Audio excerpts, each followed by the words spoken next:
da resiliência e no combate às possibilidades do alastramento do extremismo violento ali ao longo da costa. Muito obrigado, volto para si, mas agora gostaria de convidar a Safa Ali, que vai nos falar da abordagem do capital comunitário. Safa Ali, are you there? Hello, everyone. Hello? Can you hear me? We can hear you loud and clear. Yeah.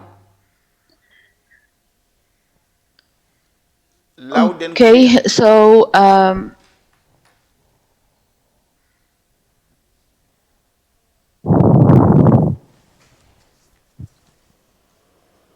okay.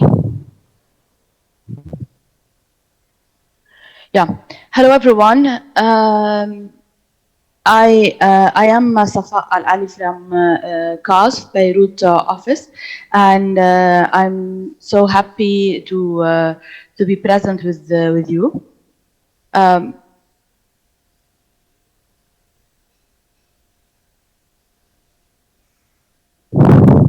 Yeah.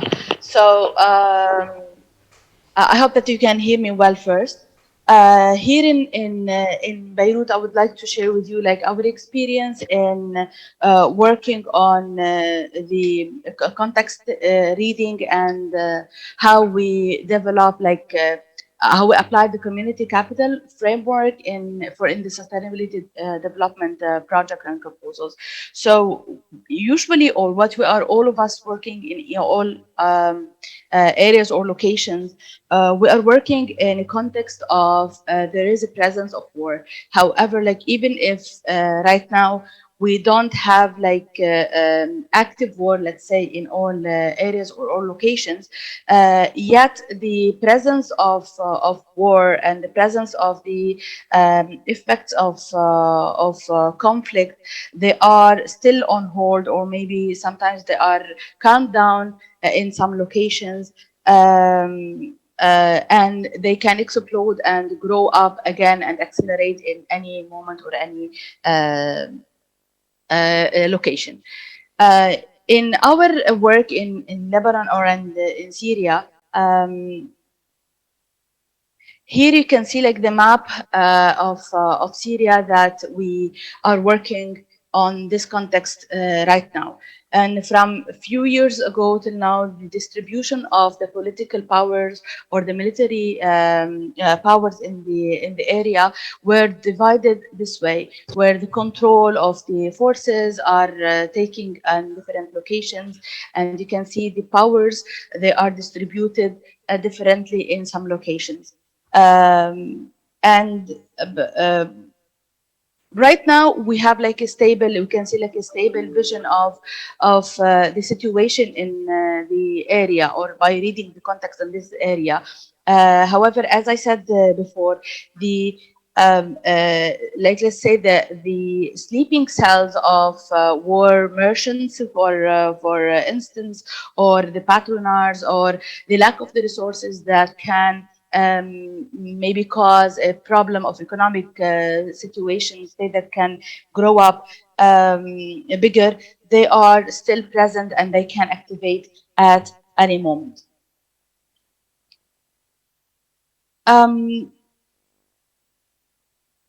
As I said here, they are the conflict, the informal economy, the lack of the active citizenship, and the marginalization of lots of things can be affecting this work. What we are working to develop a plan, or our approach in facing this situation in the community by using the community capital framework. Allow me first just to talk about the community capital framework, where it came from. It was elaborated from Cornelia and Fan Flora back in 2004, and it offers a way how to analyze the community and economic development efforts by identifying the assets that are present right now in front of you. We have like 7 elements for the community capital. which is the main resource that bonds the other capitals surrounding it from the different assets that we have in our community, in our environment, in our state. So what we work usually is how we can invest and mobilize those resources all together so we can grow. Um, in our process as cause, or the plan that we follow usually, we start with the research and assessment work, where we do a lot of research on the ground. We do lots of key informant interviews with key actors and key elements from the community who can help us in identifying or understanding the context reading on the ground, and knowing better what are the major elements or stakeholders that can affect the community capital training. Then we go for the participation in the community capital workshops, where we invite all those actors from different backgrounds, from different locations, that they come together and they work together to develop the plans for action plans for their activities.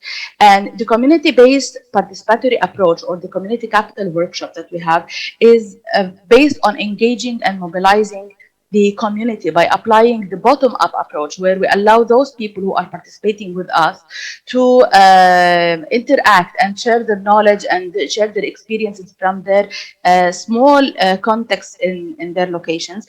That helps to increase the accountability and the transparency in the work. And through the discussions, where those actors coming from different backgrounds, they are able to assess the local resources that they have from as I said, the community capital, the social capital, economical capital, natural capital, and others. And they create their own space where they can mobilize their resources and develop their action plans to build networks and connections between them, to come out to the final level by developing small grants or small actions on the ground.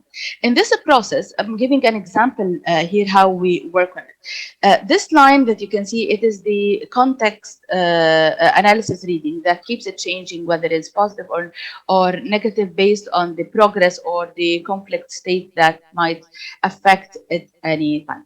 So if we start by developing a capacity building workshop here, our workshop, we are working on developing the human resources by inviting people from different backgrounds that we can develop their skills. So we are working on the human resource, or the human capital. And then by inviting those people together, we are focusing also on involving the community networks that are present on the ground, by activating them, by connecting them all together.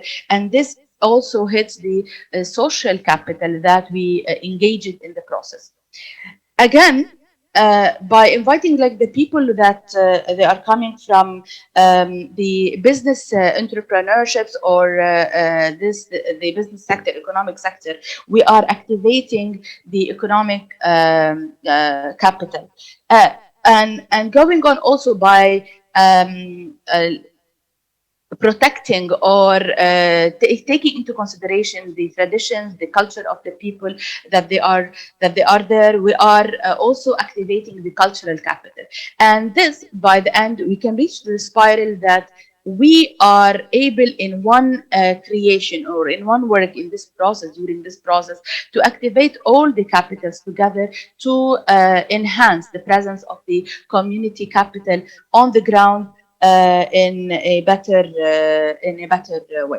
So here, like, also you can see, like, this is a sample from our activities, how we facilitate the work in the workshops, the cycle that grows, that we start from a point and then we grow, activate all the actors on the ground to reach to the end. Then we can reactivate and mobilize all the actors on the assets at any point, to make them like stronger entities by bonding and connecting them together. We push each a capital next to the other capital, and together we grow in generating a community change towards sustainability and inclusive development. Here also, like you can see from our workshops, the interaction between the participants that are invited from different backgrounds, the opinion leaders, the religious leaders could be part, and you can see how we can we focus on analyzing and mapping the different capitals on the ground. We allow the participants to talk about their resources and how they link the capitals together to mobilize and circulate a bigger circle of the cycle of the community capital growth, and make it like a cooperative and coordinating like strategy for sharing the common interests between all the participants towards problem solving strategy, and enhancing like a better and transparent developed a community on the ground. Taking into consideration also that the context line can be affected at a certain point.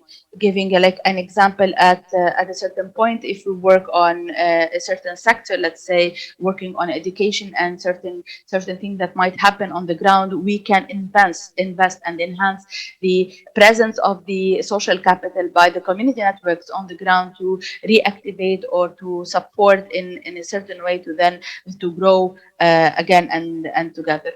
And here also, like we don't work on a certain level in one area separately, but even we work on connecting the resources that we have, the community capitals that we create in different locations all together all over Syria. We connect the dots between the areas. We find the common interest between people to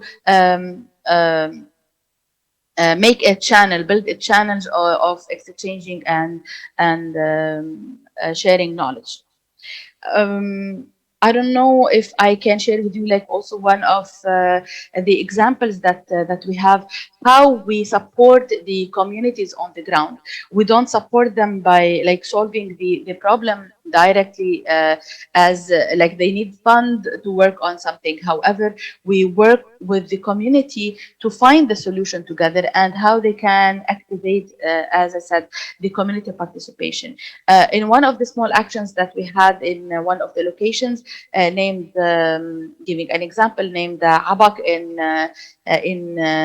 one of the locations, they were focusing on rebuilding and rehabilitating the old souk, that they have a cultural heritage souk in Aleppo city that was destroyed completely. So instead of going there and funding them by providing them funds to rebuild the souk, again, we focused on how we can support the community networks, that they can engage all actors together, how they can bring up the different economic companies, states, and the different actors on the ground in the city to bond and link their strengths together, how they can invest from the resources that we have and mobilize the community on regenerating a task force, let's say, and activate the human resources that are present and available, the resources that are available on the ground to rebuild the city, not only depending on a fund that might come to them. However, how they can use the resources, the startup companies, they were able to help the youth to start again and rebuild or reset the maps for their work, and the constructing companies, they were helping in rebuilding, and they were participating from their own without having a fund from outside. Also, the authorities, they were helping in providing the coverage, providing the safety of the people, and the community itself. They were participating as volunteers, as human resources that they can asset in any kind of experience and expertise that they have. I hope that I did not take more than what is allowed to me. And thank you for listening. Thank you very much, Safa, Ali, for sharing the experience from Lebanon, which, although it is obviously different from Mozambique, but there are lessons to be learned, and that can also be replicated in the context of Mozambique and the northern region in particular. So thank you very much for sharing those lessons. We have taken good note, and we'll get back to you as we continue with our event today. Thank you very much, Safa. Agora convido Analisa Contini. Analisa Contini vai nos falar sobre esta questão importantíssima que é a economia social e o nexo. Para o contexto de Cabo Delgado, em particular, o estudo que fizemos mostra uma situação problemática do nexo, onde questões como coordenação, complementaridade, trabalhar juntos, estão bastante enfraquecidos. Portanto, o chamado triplo nexus, né, está bastante enfraquecido. E a nossa colega Analisa Contini vai nos partilhar a sua experiência, ela que é da Unidade de Economia Social e Solidária na COSFI. Analisa Contini, over to you. Thank you very much for the invitation. I'm very happy to be here and share some lesson learning and practice from COSF. First of all, as Safa, my colleague, was mentioned, we decide to invest further as an organization in the creation of a social economy unit to give a boost also to this approach like the community capital. In order to empower community and change maker to self-define and self-create a more sustainable solution for the place where they live. I will try now to explain in few words, even if the topic is very complex, how we have embedded the social and solidarity economy approach toward different programs in the MENA region.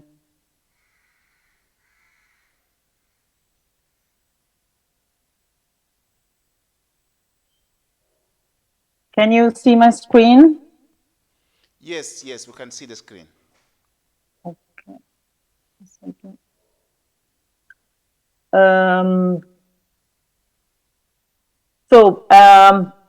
Let's say that, first of all, what Safa was explained, it was a journey that took along the intervention in Syria, but let's say that the perspective we are taking now is more in trying to leverage what is already existing, even in young and fragile ecosystem like Lebanon and Syria, about the possibility to empower and scale social and solidarity economy approach at different level. At micro level, when we talk about the single social enterprise case, and at meso level when it comes to integrate different programs at the intermediary organization level, from university incubators and research institute till the, let's say, macro level when it comes to different policy that can influence or the social economy sector or some specific topic related social economy per se. I know the topic is quite complex, so I will not pretend now to give an answer about what is the social economy.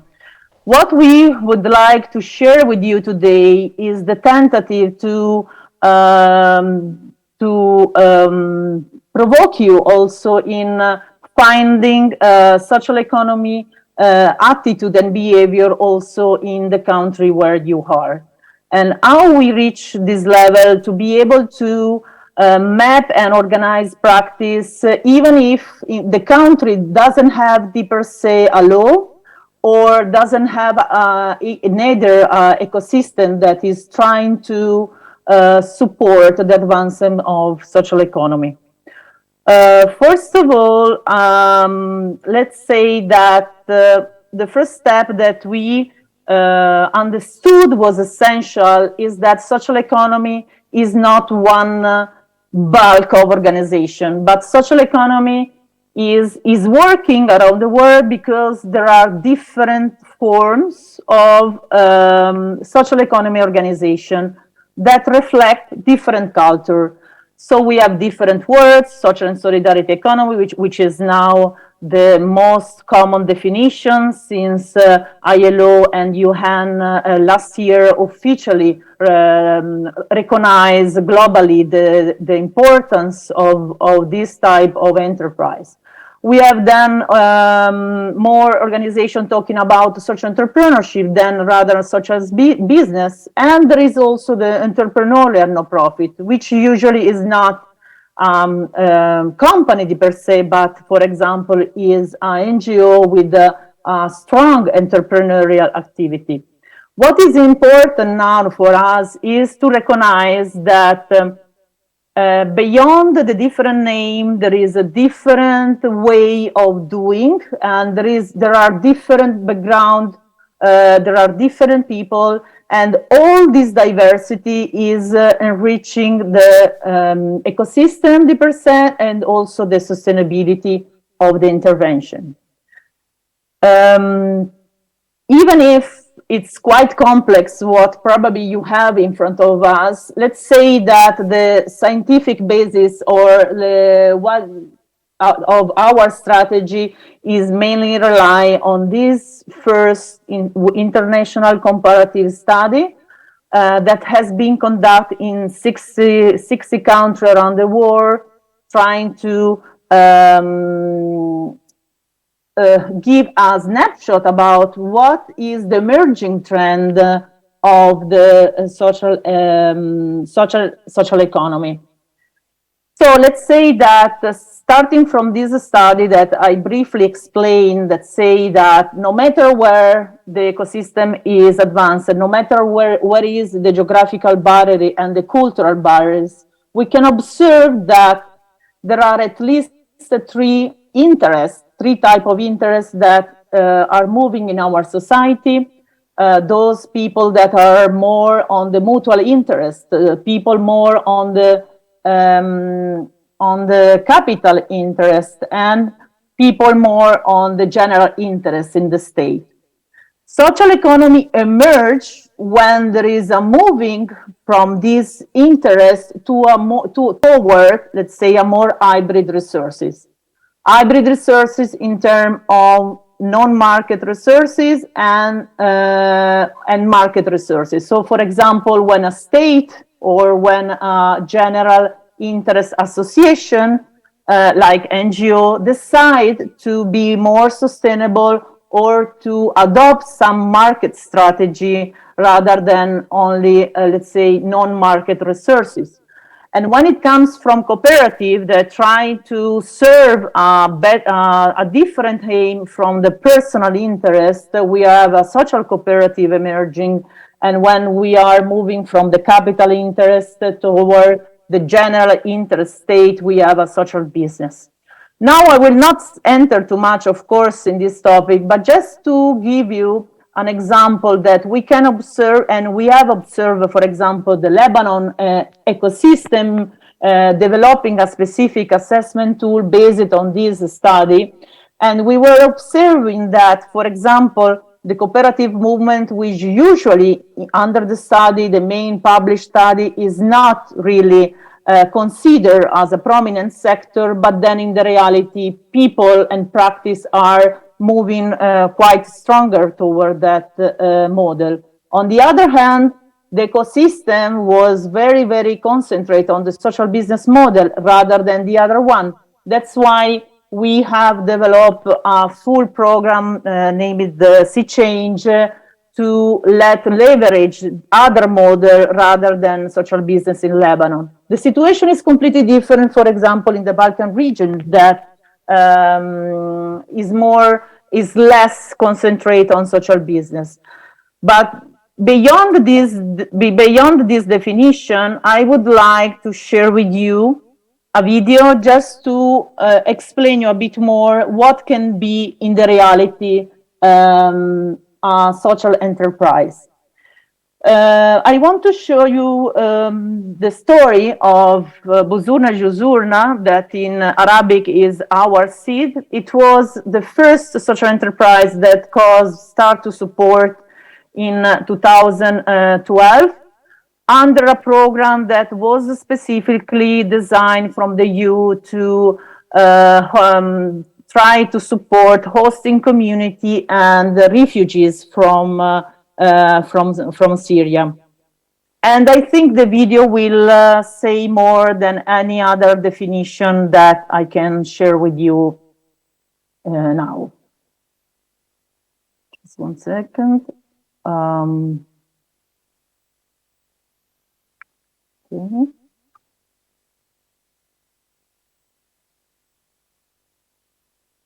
Can you see my screen? Yes, we can see the screen. Okay. Let me know if you can see the video and the sound.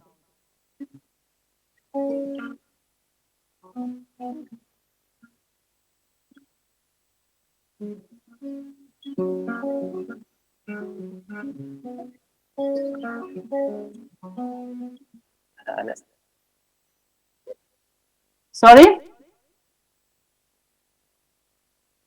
We are following you. الشام سارية.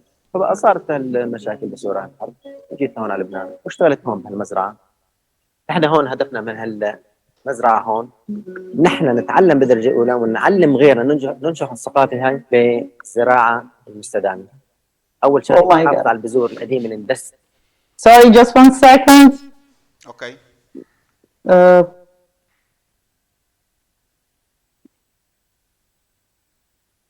Okay.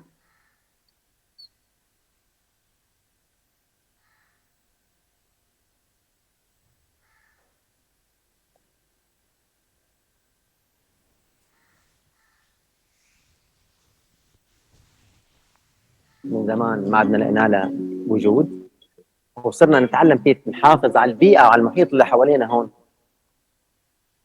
My name is Zoebo. I come from France. We have this treasure of seeds, mostly vegetables, but also aromatics. Also, we have cereals.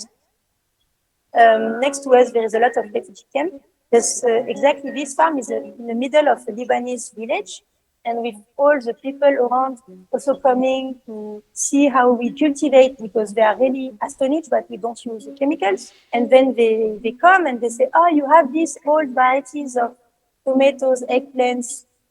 Cool, my grandparents also have it. Can you give me some seedlings? هون بالفريق الفرنسي اللي معنا صار في تبادل خبرات بيننا وبينهم. صرنا نعرف هم عندهم خبرات نحن عندنا خبرات. في اشخاص اجونا كمان لبنانيين كمان عندهم خبرات ونحن عندنا خبرات. Some people bring more the technical stuff, and I will help more, like to have a bigger vision of the farm. For all the money decisions, we speak together.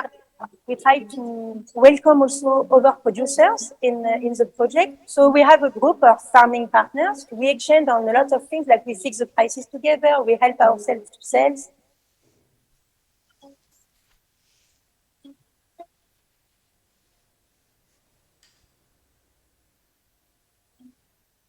فبقى الخطه المستقبليه بدي احاول اني ترى نعمل عده مناطق ننشر الفكر الاورجانيك بعده مناطق بلبنان وبعده مناطق نسويها ان شاء الله سنه ورا سنه العالم بتترك طريق الكيماوي وبتتجه لطريق طبيعي اللي هو الصح.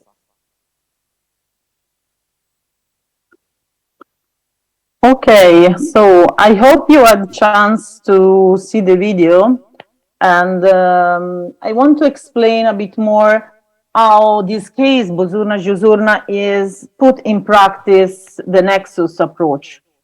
So the reason why they decide to fund the farmer, it was to serve, first of all, a social aim. So the social aim come first in any economic activity when we are talking about social economy. So, and the work, the economic production is a tool to serve this social aim and vice versa. This is something that is not easy or often to let understand to the business incubator how they are interconnected, the economic sustainability and the social aim. In the case of Bozurna Juzurna, the farm is a tool to create social, first of all, social cohesion, but also livelihood, because it's really located in a huge presence in a region that is in the border with Syria, where there is a huge presence of refugees. Also, the way they do the farming is completely different. Of course, there is not only the organic part, there is the way to rehabilitate the intangible heritage, starting tangible heritage, starting from the cultivation of seeds that are now out of the commercial use. But how they implement the farming? Let's go to the livelihood part. First of all, the team is composed by host community and refugees, and also international staff. The way they do the farming is always a collaborative method, and they try to share the knowledge also with the community. They organize monthly for free training for the household family that live around. They invite family to come to the farm, and they teach them how to do some home farming. They give for free the seeds, and when it comes, they also give for free the food basket. They also organize some cultural activity inside the farm in order to create social cohesion. Recently, since we are financing them through different programs, they try also to diversify the production. They start to sell biopesticide and compost that now in Lebanon are extremely important due to the financial situation and the lack of internal production and incapacity to import any other product. So let's say that there is no, when Bozurna Juzurna grow in terms of farm, it grow in let's say what we say in the social economy unit, not in a linear way, so not only in terms of value of production or staff, but with a multiplier effect. So it grows the community that they serve, it grows the capacity to produce, and it grows the livelihood condition. We are monitoring them since 2004, and now they reach a level that they are 25 people full-time, and half of them are Syrian, half of them are hosting communities. And in the meantime, they also build a seeds library that is somehow works like a library for all, and giving for free seeds that are very ancient and important for the local agriculture. So that's why how it works, the triple nexus in the general, in the social economy organization. When they grow in a multiplier effect. How we leverage this approach of the multiplier nexus in the development cooperation program? Of course, we apply different approach according also to the different program we have. In general, let's say that our strategy is based on 3 pillars. So first of all, we try to recognize the different, we say be plural, we are plural because we try to support different plural form of social economy. And according to that, we develop specific tailored program. We work also as a policy influencers, so we finance not only the single organization, but we try to develop an impact analysis in the methodology. So basically, to put the action into practice, we have developed a social economy assessment tool that help us to understand the local culture on social economy, and according to that, to tailor the program.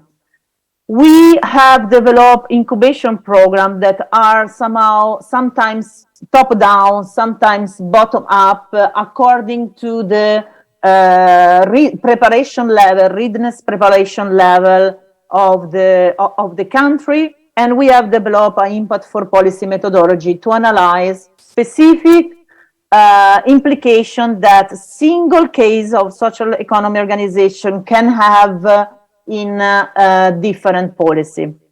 We also support social economy as an exit strategy of a program. For example, in Lebanon, we are spinning off a startup observatory that is managed under, let's say, a framework of social enterprise. Here are some of the incubation program that we have developed. Social green economy targeting more social business, NGO in transition for organization that doesn't want to be transformed in a company specifically, but they want to maintain the NGO status, and but at the same time they want to strengthen their a commercial activity. The community enterprise model, which is one of the most, let's say, innovative in the area, is not new in terms of concept, the community enterprise around the world, but we have developed a specific program to nurture the ecosystem in the region. The school enterprise program, which is dedicated to vocational institute, and the public-private partnership, which basically we are involving municipality and public authority to be on board in an incubation program to manage public service together with the civil society organization. If I have 2 minutes more, I just only explain a bit more what I was saying with the top-down approach.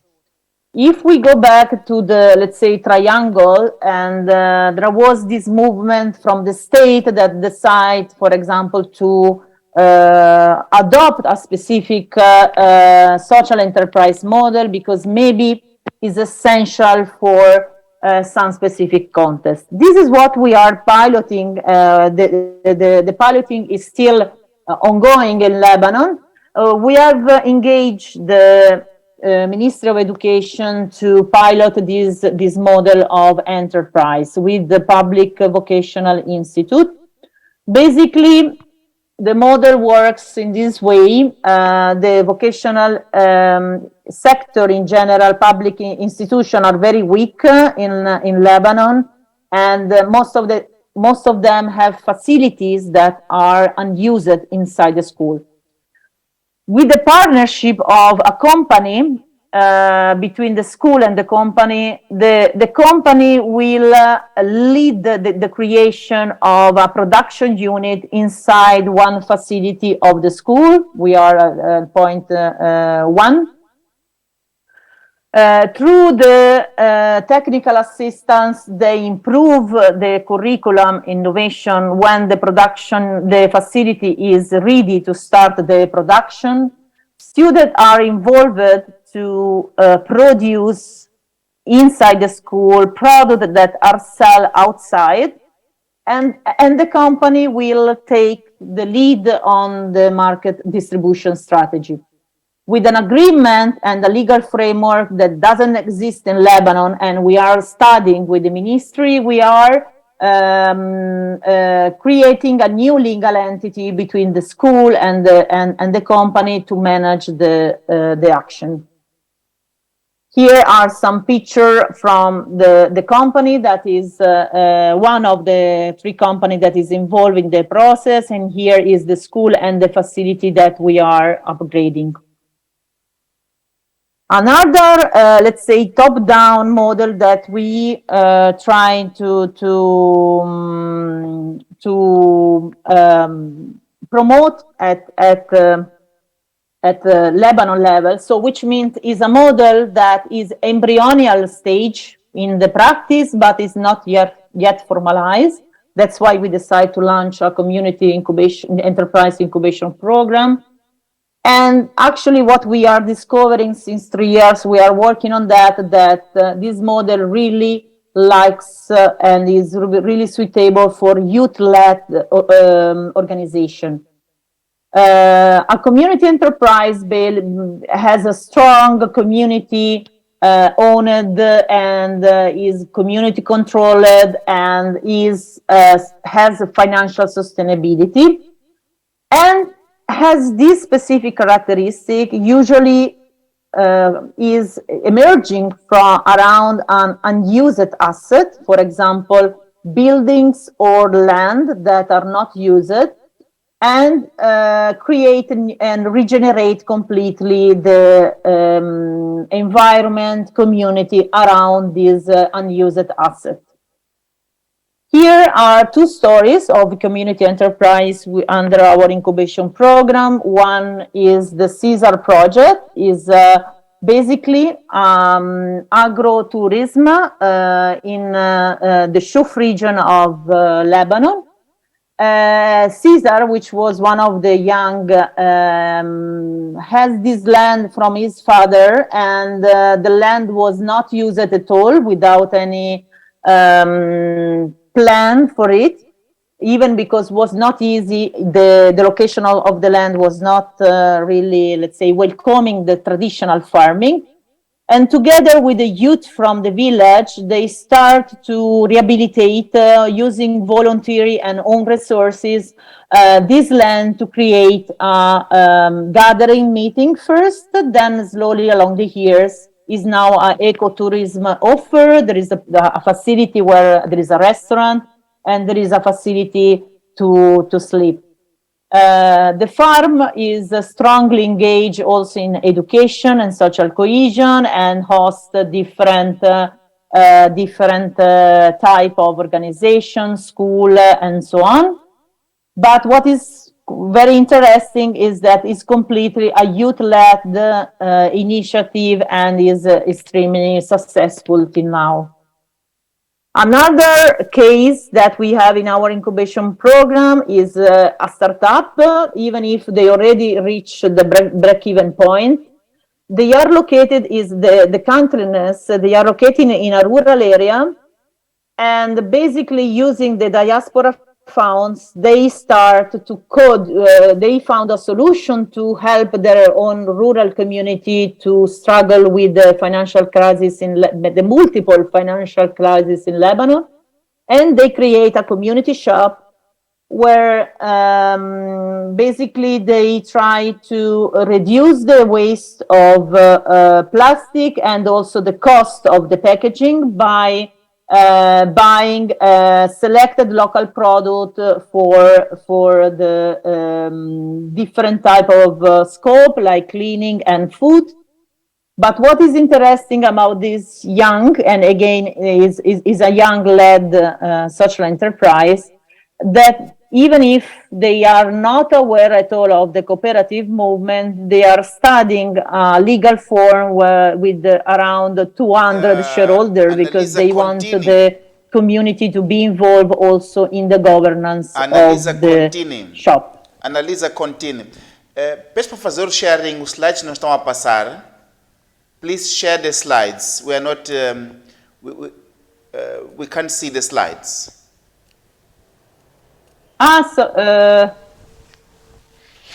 Depois do vídeo, It pois, seems, slides. sorry. So I was talking without. Showing the slides, please. I will try. It seems probably there is a problem of connection. Sorry, just 1 second. I'm sorry for that. Can you see my screen? Yes, you can see the screen now. So I will not repeat because for sure I'm out of time completely, but since I need to tackle different program, but I was mainly mention about the youth-led, probably so you lost the most of the presentation.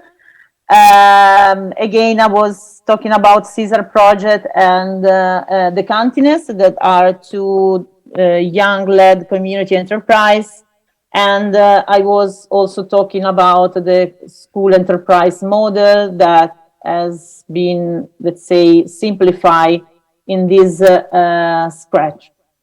So I'm sorry for this. Actually, it was appearing from my screen that I was sharing. I'm sorry for that. But just to say that even if nobody in Lebanon was talking about community enterprise or school enterprise, we decided to force a bit the situation and try to do some pilot. And the results are very successful. So beyond the terms of social economy per se, I think there is still space to reach the diversity and embed the model in the different programs.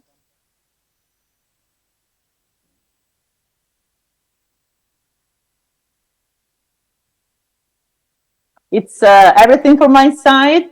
You can find other information on the, we have, let's say, some tools and initiatives specifically on Social 2 Square is a website dedicated to cause of social economy unit activity. You can see also all the program we have there.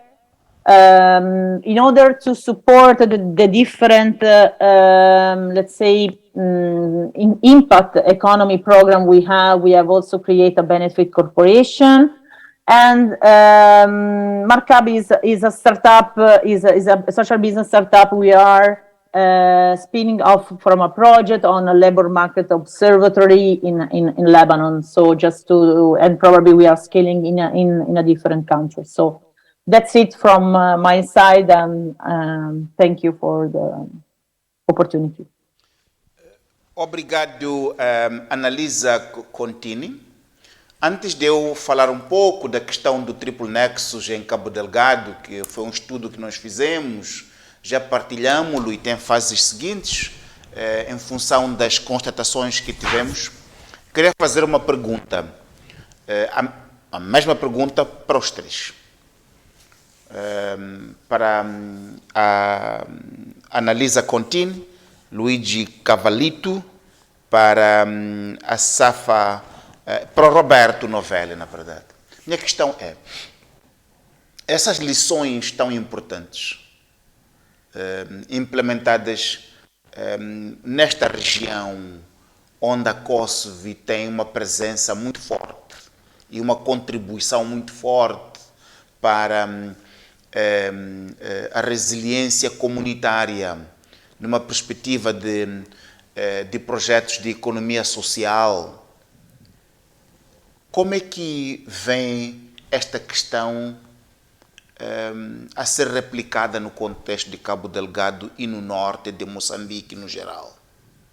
Como é que essas experiências, como é que essas lições podem ser replicadas no contexto de Cabo Delgado, que, como muito bem sabem, é um contexto de extrema fragilidade, onde, apesar das melhorias que houve em termos de um pouco de estabilidade e segurança, por exemplo, semana passada estivemos em Palma a realizar um workshop sobre direitos humanos com as comunidades da vila, pelo menos, mas é uma região de extrema vulnerabilidade. Como é que essas lições?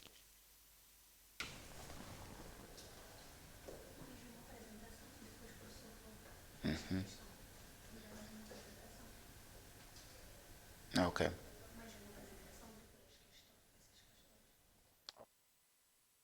Então aqui diz que é melhor completarmos a apresentação e depois é que vamos abrir a discussão para todos participarem. Temos aqui substituto da Mira Paolo como Lio. Magda, quem entra agora?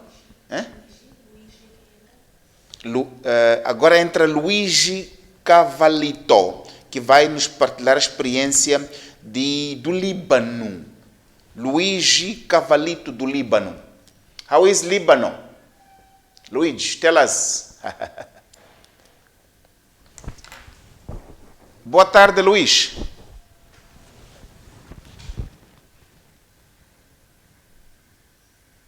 Unmute.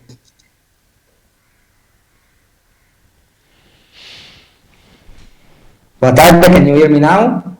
Yes, loud and clear. Perfect.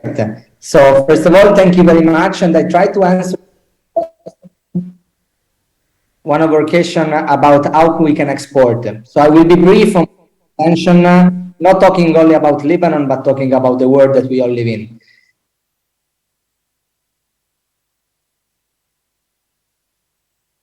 So somehow, what I want to tell you is the following. The triple nexus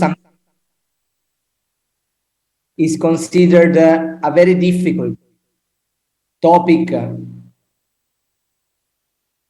to be, in theory, understood by a major audience. The real point is that all the world is changing, is facing problems.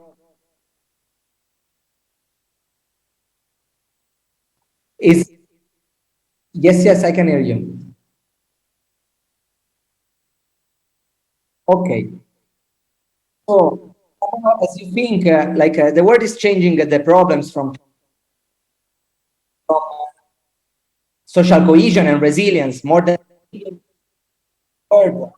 according to the World Bank, are living in countries that are affected by conflict and violence.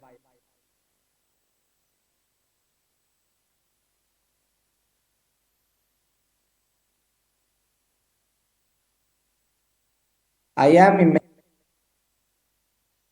share computer sound, disable another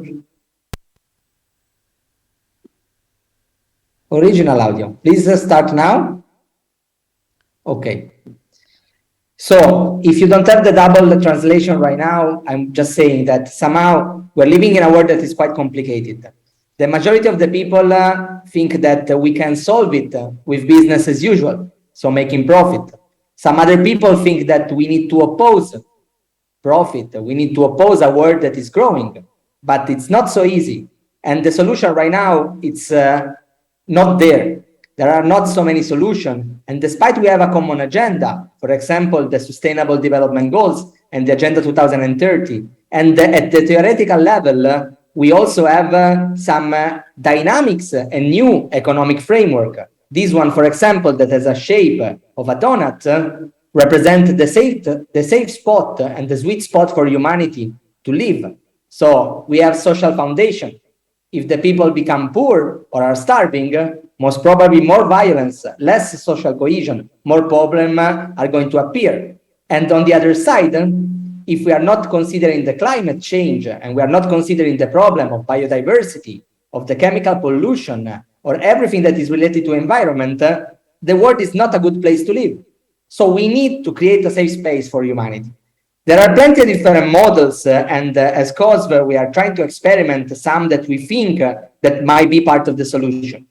And when you go to talk with the people, it's quite interesting because the real challenge is not about understanding the problem, but it's about who wants to lead the change to this problem. So let's go to see the big picture. This is something that we experience in Lebanon, but I think that in every reality, even in Mozambique, is the same. We have plenty of actors out there that are trying to solve some of the problems. International NGOs, communities, donors, support organizations, public authorities, informal communities. And I want to talk today about two cases that might be beneficial also for you. The first one has been already tackled by my colleague Annalisa, that is SeeChange, that is the acronym of social entrepreneurship ecosystem change. That is somehow an approach to Lebanon that it doesn't talk about one of the stakeholders, but all of them and how can they work together. This initiative, as Annalisa was mentioned, has popped up around Lebanon with more than 20 initiatives that we are supporting, where we are experimenting some models that weren't present here, and that they are generating somehow social cohesion, peace, and also economic development in what the nexus should be. But instead of calling it like this, we started to call it community enterprise. If, for example, a community in a neighborhood started to self-organize for impact, or NGOs in transition, if there was more traditional NGOs wanted to have an impact, becoming a social enterprise. School enterprise, as Annalisa mentioned, because most of the time, the schools produce young graduates that unfortunately have a title, a diploma, but they don't have a job. So to change the mindset in the entrepreneurial mindset is needed. Or public-private partnership, because somehow we understood that if we don't engage with the local authorities, it's quite difficult to have a sustainable approach. But when you go to the deep meaning of why the people are starting to create something new, it's about what is in this graffiti that appeared in Beirut after the blast. It's all about hope. The hope that in the future something can be better, because the people doesn't move if there is not a future that is better than the present. So for SeeChange, we didn't start with theory, but we start with a manifesto that is not a political one, but it was a call to action to everyone that wanted to be part of the solution. So instead of considering our beneficiaries, despite they were vulnerable people, let's think about families that lost everything because of the financial crisis. Let's talk about refugees or internally displaced people that maybe they lost everything and right now they are trying to figure out what to do for a living. Or think about the people with disability. Instead of considering them part of the problem, we start to consider them part of the solution and to tell them that they might have a solution, but no one can solve the big problem alone. So we started to focus on collaboration. And this collaboration brings to several different models that are right now successfully changing their own environment. The second case is called Haretna, that in Arabic means our neighbor. And this somehow linked to SeeChange because aside of an experience of a community enterprise, right now we are working with several partners in 3 of the biggest cities in Lebanon, the capital, Beirut, Tripoli, the biggest city in the north, and Saida in the south, to try to engage the communities in order to co-design the future sustainable living of their communities. As you can see from the picture, we're talking about very difficult areas that somehow didn't have any planification when they have been developed, and they have huge communities of people with several different challenges. And instead of arriving there with a top-down solution, we say if we want them to be sustainably engaged in their future, we need to start to listen, bring them on board, as also my colleague Safa was saying, around a table, and start to talk about what do you think that it might be something that can make your neighborhood the one that you would love to live in. Now, it's not wishful thinking. We don't think we can change completely how a neighborhood looks like, but somehow we find out that sustainability is there if we engage 3 different communities that are interconnected. The first one, of course, is the citizens that live there. So the citizens that live in the neighbor, and we're talking about around 20,000 people in each one of the neighbor. The second one is the municipality and the local authorities, because they have the power to make things happen. And despite these things, it might be connected because there are elections, so the people can elect their representatives. Sometimes the practice is quite different, so you need to have a conversation going, not only in the moment where democracy is exercised. And then, of course, there are local organizations that are already active there, So instead of trying to reinvent the wheel, it's about mapping all these organizations and involve them and help them to scale what they're already doing in a good way. We start with something that is called the golden circle, that it doesn't put the what, the activity that you do, in the middle, at the center, at the core, but it put the why. So starting with why, what is the purpose? And the purpose somehow is having ambition about ensuring that every community member, no matter about the gender, the age, the displacement status, or whatever capacity they have, they feel that they are part of a community and they are willing to contribute to it. Then starting with this, all the other things comes, I'm not saying naturally, but somehow in a more interesting process. Because you start from the purpose, you continue with the process, so with the how, and only there you try to create result.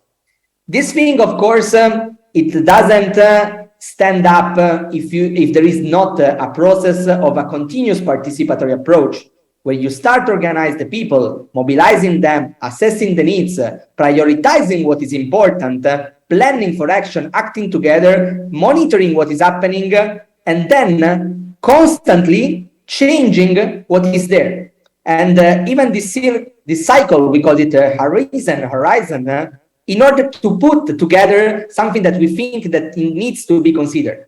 So it should to be aspirational, because if the people don't want it, it will never work. It should to be resilient, because we know that we are exposed to problems and we cannot control everything. And so we need to understand how to overcome these problems when they arrive. It should to be inclusive, because if someone is not included, it might be part of the problem and not of the solution.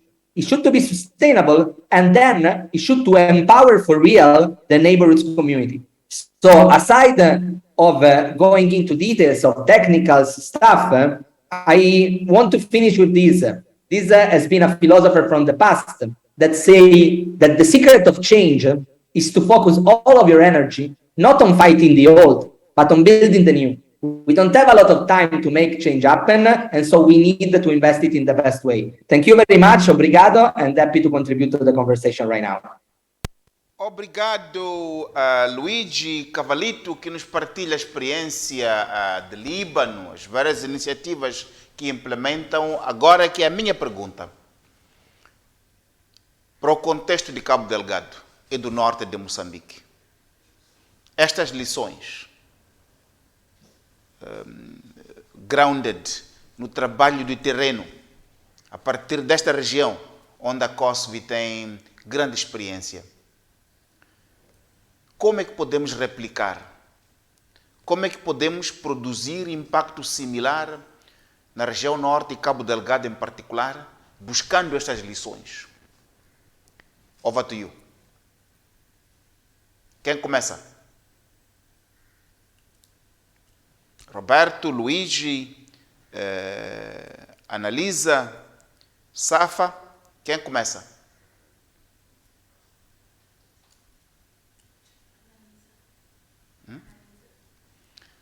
Analisa, continue. Can I start with you?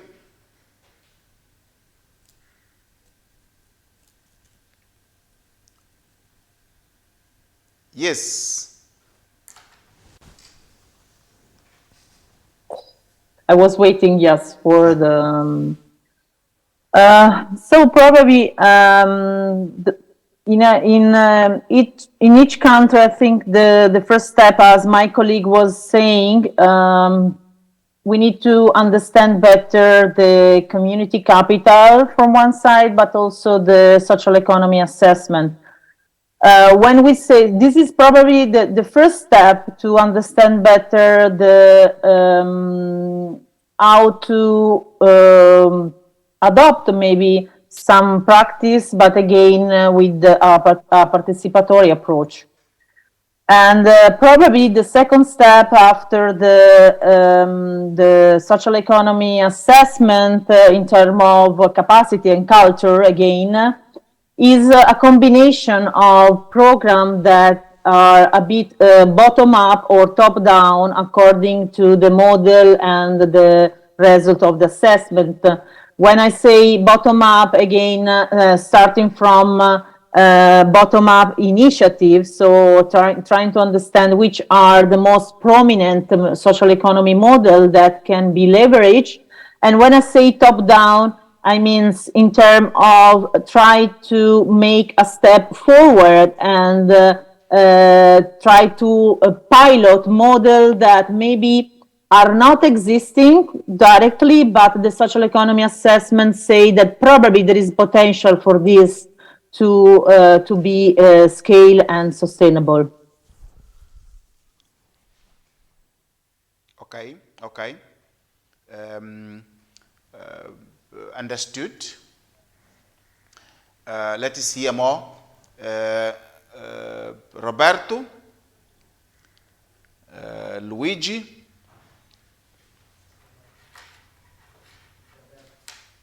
Roberto?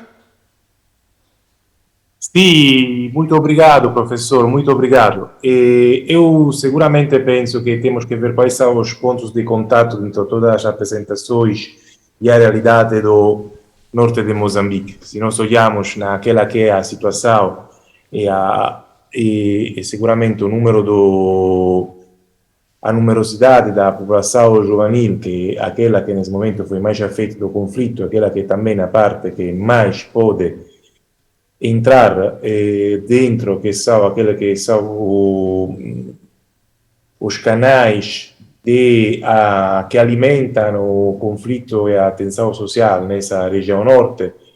Seguramente as ferramentas que foram apresentadas durante este workshop são de extremo interesse e, sobretudo, na própria adaptação que pode ser feita no contexto moçambicano.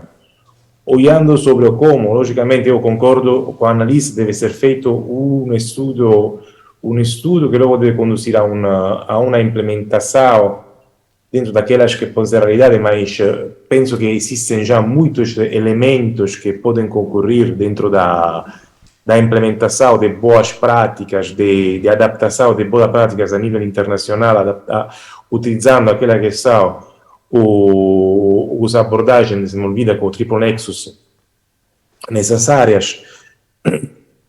Também olhando naqueles que o contexto, seja daquela que são as políticas públicas que nesse momento estão sendo implementadas a nível seja nacional, seja regional.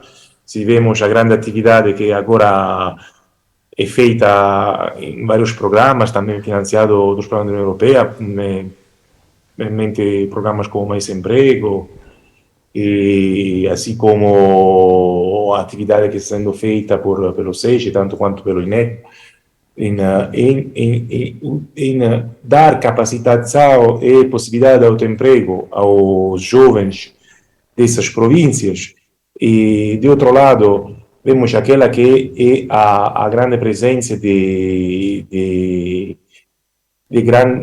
grandes grupos que atuam, que estão a trabalhar nessas províncias, que também necessitam de um elemento que possa dar um ponto de conjuntura entre aquilo que é o trabalho meramente feito pela empresa, que é a própria missão, ou seja, aquilo de cumprir o próprio objeto social, com aquilo de trabalhar dentro a uma abordagem de responsabilidade territorial, mas logicamente a responsabilidade territorial deve ser orientada, o orientamento que deve ser dado àquela que é a responsabilidade a nível territorial, assim como o trabalho de autoempreendedorismo, assim como no trabalho de enquadramento laboral dos jovens, deve surgir diretamente do jovem, porque não podemos pensar que exista uma capacidade só de ter um elemento exógeno, de ir a introduzir alguma realidade dentro dos aspectos territoriais, sem ter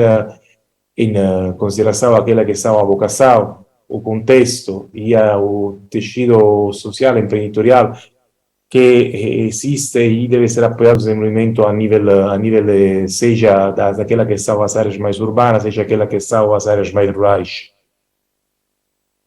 Também dentro de uma abordagem de reinserção, aquela que são as componentes mais enfraquecidas por parte do conflito, que são todos aqueles jovens que perderam já anos de estudo, anos de vida, dentro a deslocação, dentro ao perder a orientação. Então, sim, eu penso que trabalhar na abordagem de capital comunitário, assim como levar experiências de economia social, então, que não sejam unicamente, que possam olhar dentro dos vários aspectos seja elementos tradicionais, tanto quanto elementos de apoio à biodiversidade, tanto quanto elementos de apoio àquilo que é o contexto de e também e para fortalecer aquela que está a linhas de diálogo intracomunitário, extracomunitário, dentro dos grupos que existem dentro das várias áreas. E também um elemento, a capacidade de conjugar a juventude. Um exemplo que, por exemplo, agora falando na prática, o grande trabalho que está sendo feito pelo CDD dentro dessas províncias, é um exemplo que é um núcleo inicial daquilo que pode ser um trabalho muito mais amplo, muito mais profundo de enquadramento de criação de centro de polos de agregação juvenil, que possam ter também não só uma abordagem de formação meramente formatória, mas ser um lugar de encontro, um lugar de safe, seguro para o jovem para se encontrar e que possa paulatinamente também começar a surgir como um ambiente de desenvolvimento de negócio, um business environment.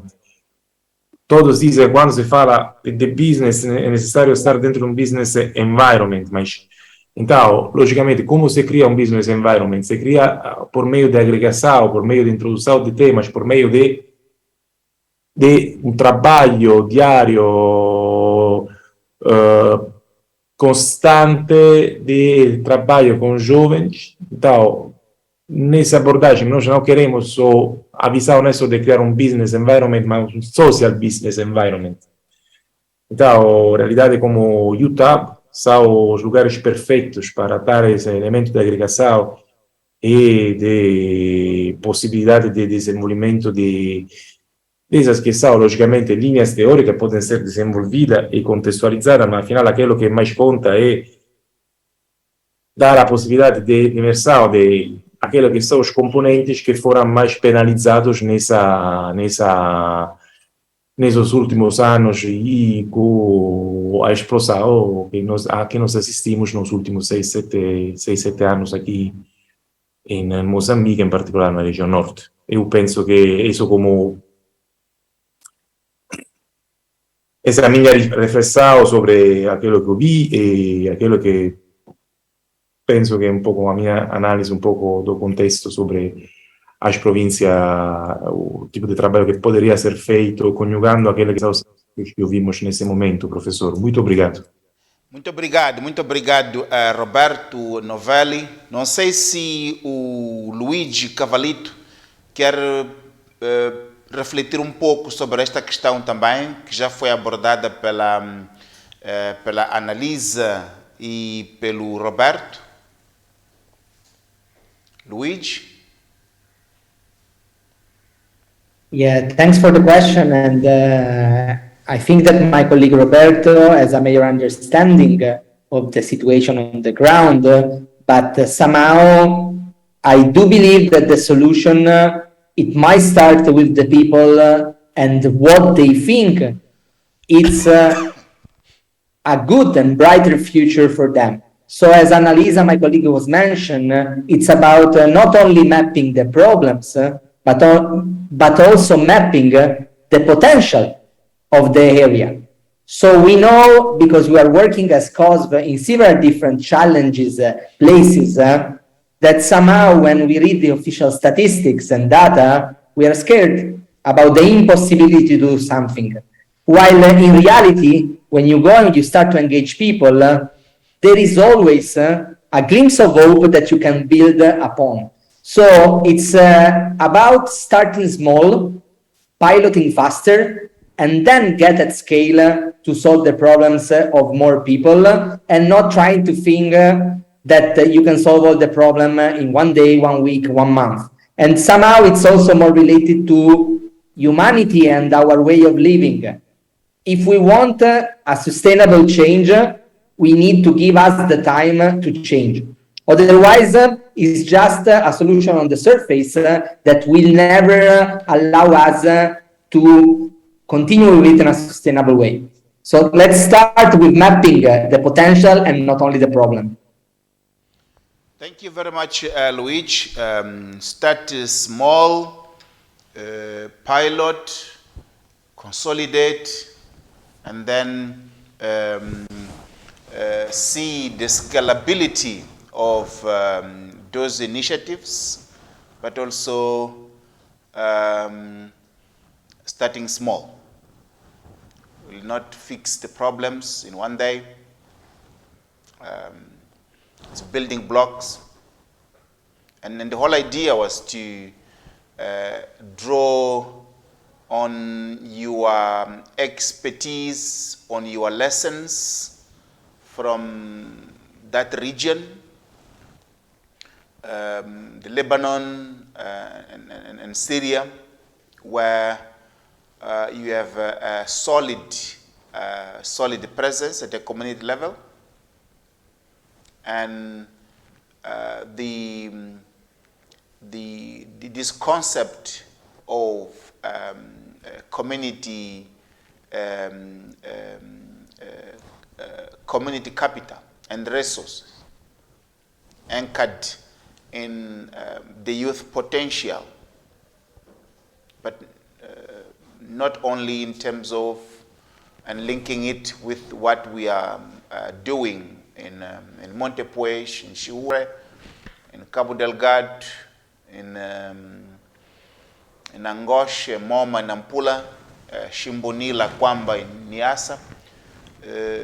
Not only in terms of the training centers for the young people, but also in terms of centers for businesses, for young people. So looking at those youth hubs from an economic perspective. And the whole idea is to support youth initiatives, connecting them with the much provincial and regional value chains that are developing in the region, and seek ways of getting the young people to harness the existing potential in that region. As I've indicated at the beginning, this is a beginning of a process of dialogue, sharing experiences and lessons from different parts of the world that can offer inputs for reflection, but also for action in Cabo Delgado and Northern region. This platform, Peace and Security, it's Northern region centric, civil society driven, and the aim is precisely this, learning for action, to building resilience at the community level, anchored, of course, in the potential of the young people,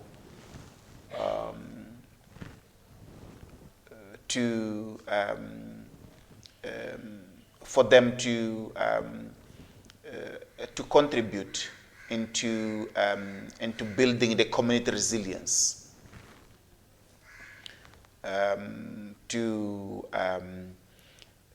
strengthen social cohesion towards a more rights respecting, developed and democratic Northern region and Mozambique in general. I would like to thank you all. We will take notes. We will summarize the discussions, the lessons, and the insights for Cabo Delgado in a communique, and we will share that with different stakeholders as we continue the learning and sharing of experiences for Cabo Delgado and for the Northern region. This is a joint initiative between CDD and COSVI, and I'd like to thank you all my panelists. Thank you all that participated and joined us, and we will keep you informed on the next activities and events. Thank you very much. Have a lovely afternoon, evening, morning, depending on where you are connecting from. Thank you very much.